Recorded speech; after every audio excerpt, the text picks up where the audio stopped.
പ്രഭാത ചിന്തയിലേക്ക് എന്റെ എല്ലാ പ്രിയപ്പെട്ടവർക്കും സ്വാഗതം. എന്റെ പ്രിയപ്പെട്ടവരെല്ലാവരും സുഖക്ഷേമമായിരിക്കുന്നല്ലോ അല്ലെ? സങ്കീർത്തനങ്ങൾ 68:20 ഇപ്രകാരം പറയുന്നു, നമ്മുടെ ദൈവം ഉദ്ധാരണങ്ങളുടെ ദൈവമാകുന്നു. ദരിദ്രന്മാരെ കുപ്പയിൽ ഉയർത്തി ധനവാന്മാരോടുകൂടി ഇരുത്തുന്നവനാണ് നമ്മുടെ ദൈവം.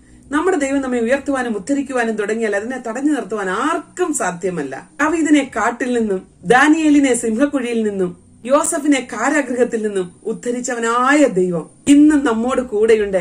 അവരൊക്കെ ആയിരുന്ന വലിയ വലിയ പ്രതിസന്ധികളുടെ നടുവിൽ അവരെ ദൈവം കരക്കയറ്റിയെങ്കിൽ, കരം പിടിച്ച് പുറത്തു കൊണ്ടുവന്നുവെങ്കിൽ നമുക്ക് വേണ്ടി എത്രയധികമായി പ്രവർത്തിക്കും.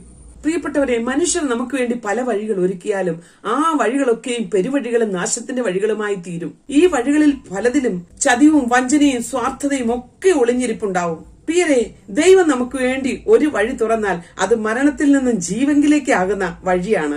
മനുഷ്യരിൽ ആശ്രയിക്കുന്നതിനേക്കാൾ യഹോവയിൽ ആശ്രയിച്ചുകൊണ്ട് മുന്നേറുക. ഈ വചനങ്ങളാൽ ദൈവം നമ്മെ സഹായിക്കുമാറാകട്ടെ.